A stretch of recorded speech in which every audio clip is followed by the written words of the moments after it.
So now that I've made a huge mess by unboxing that Randnet starter kit, we will take a look at some of these components in a more detailed way and unbox them individually. Alright, so I figure we take a look at the 64DD disc packaging first. We'll take a look at a standard game, and it can be assumed that all of these games have pretty much the same configuration. So they came in hard plastic cases, kind of akin to CD jewel cases. Nice N64 logo on the top there and on the bottom. Nice wide spine so you can see what the title is. And you open it up just like you would a CD jewel case. And inside you have some warnings. It's kind of interesting that the instruction manual doesn't serve as the game art. They have a separate card in there for that, which of course can be removed. And the instruction manual can also be removed. And these typically are full color, as you're going to see with the F-Zero-X expansion pack manual. And this one definitely has reason to be a pretty expansive manual because it gets into how to use the track designer. Because one of the neat features that this expansion pack provided was the capability to create your own F-Zero-X tracks and save them on the disk and share them with people online. So you can see the 64DD was really kind of ahead of its time as far as online capabilities went. But this is a pretty standard instruction manual, quite big. Something that's kind of neat about these discs, just like any sort of floppy disk media, is they had labels. And if you're going to start collecting 64DD games, you're going to want to be aware of these labels. There are typically two on a card. One of them had the title of the game, and then the other one was just completely blank. And these labels were to be applied to the front right here. You'll see this little cutout on the plastic so that you can apply the label.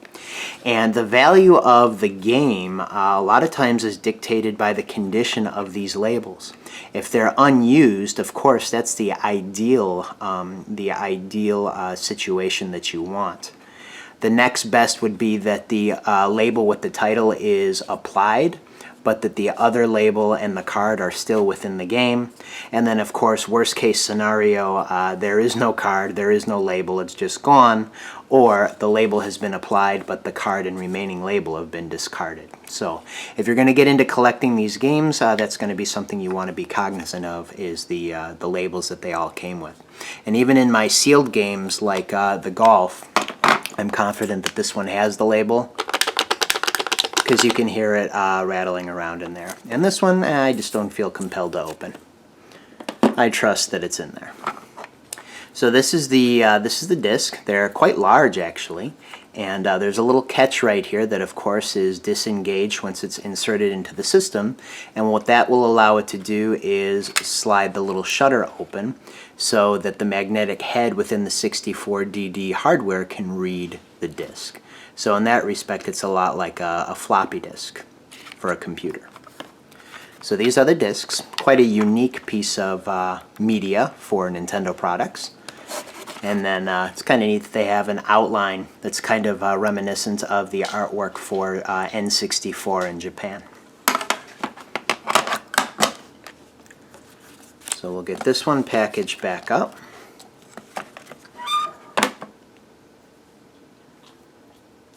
And it can be assumed that all the other games that I have a similar configuration with the manual and the sticker. We'll just open up the sequel.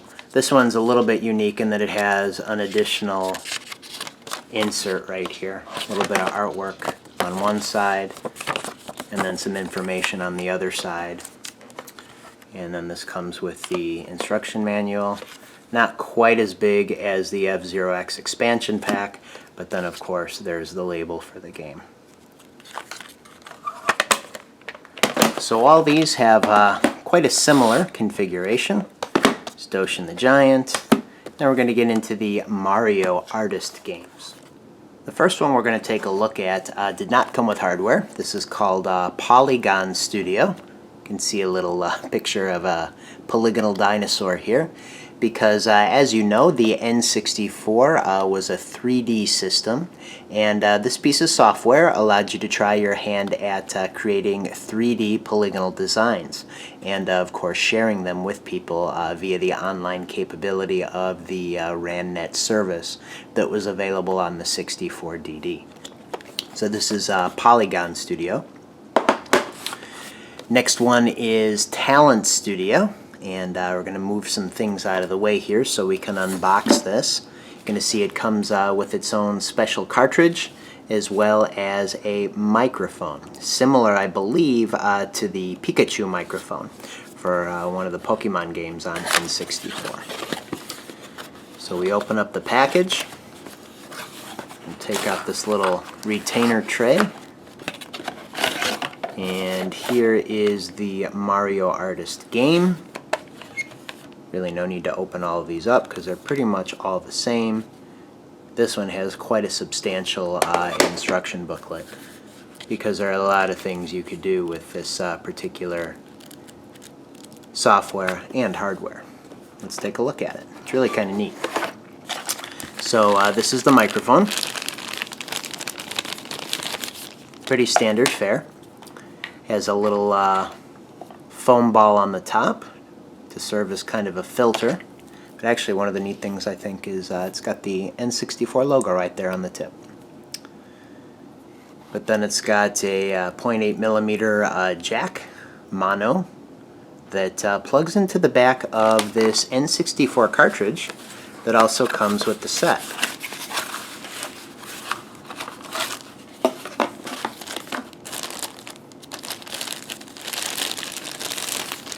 So this is the Talent Studio cartridge, no label, just the N64 logo.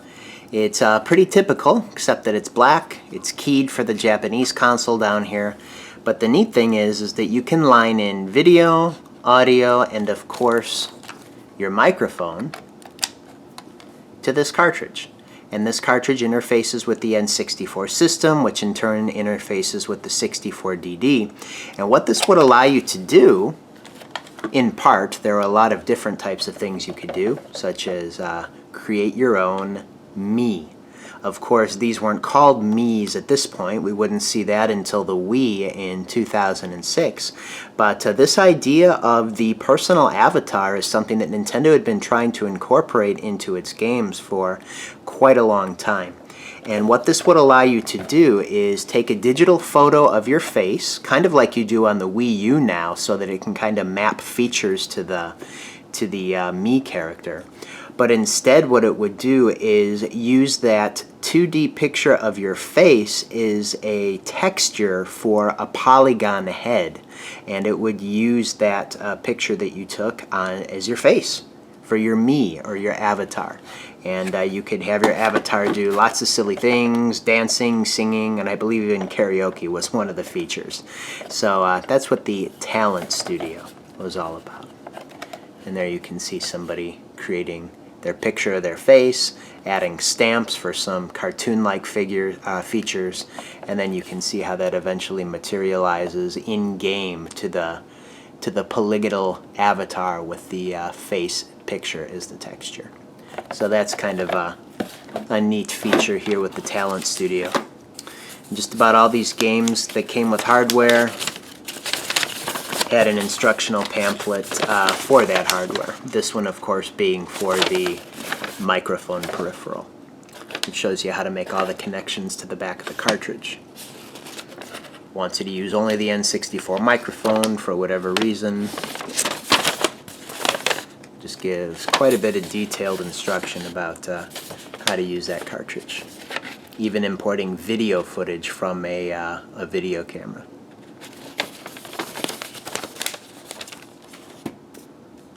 Okay, so the next entry in the Mario Artist series of games that comes with hardware is Mario Paint Studio. And this is probably pretty much what you would call the direct successor to Mario Paint for the Super Nintendo Entertainment System. As just like that package, it comes with a mouse, the N64 mouse. So we take a look at the back here. You can see some of the pictures you could create along with some pre-rendered stamps which were 3D in nature given the hardware capabilities of the Nintendo 64. So let's take a look and see what's inside this package. Similar deal with the retainer tray. Got your mouse and your game. Not quite as beefy of an instruction manual for this one as for the Talent Studio, but quite a bit of information nonetheless, all in full color, about how to make your paint creations. And we got the disc and the label. The instruction manual for the mouse shows you how to connect it to the first controller port, not to kink the cord or expose it to dust, because unlike the mouse controllers of today, the laser ones we have, this was a ball mouse, and as far as the mechanics on this particular piece of hardware went, a lot of times you would get a lot of lint and dust trapped in the chamber for the ball, and you had to clean that out. So we'll take a look at that. So here is the N64 mouse. They gave you a copious amount of cord, and it's nice and limber, not stiff. Good for maneuvering a mouse. Typical N64 controller plug that goes into the first port on the system. Have the N64 logo emblem right here. Left click, right click. The left click is textured, I guess to indicate that this is the one you're going to be using the most. And then here's the back of the mouse. And if you weren't using mouse controllers back in the 90s or even the early 2000s, you may not be aware that they used to have a ball inside. This little ball would hang just below the surface, and the way that the ball would roll as per your movements would indicate how your cursor on screen would move. And of course, in order to clean, this little disc could rotate. And these balls were actually quite heavy. I believe there's metal inside of them, you can see. It's not a light rubber ball, but this ball would move rollers inside the mouse here, and that would indicate how you would control your mouse and effectively your paintbrush in the Mario Paint Studio program. Okay, and this last entry in the Mario Artist series of software is called Communication Kit. And communication with other users on Randnet. What this piece of software would allow you to do is take your creations, as you can see the three colors here, red from the Paint Studio, green from the Talent Studio, and blue from the Polygon Studio. You could take your creations from all three of those games and upload them to the Randnet servers using this communication kit and share them with other 64DD users.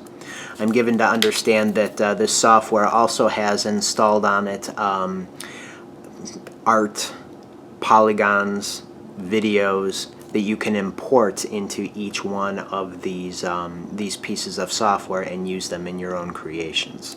So this communication kit kind of tied the whole Mario Artist experience together and allowed you to use the online functionality of the 64DD and share your creations with others. So those are 9 of the games that were published for the 64DD. Many games were planned for the system, including Zelda 64, which, you know, became Ocarina of Time just on a cartridge. A lot of games started out their life on the 64DD and then were later pared down to a cartridge version as the hardware was delayed time after time. So these were the 9 pieces of software that are games. The 10th piece of software is just to run Randnet, and that's what we're going to see inside the package for the 64DD itself. So let's take a look at that.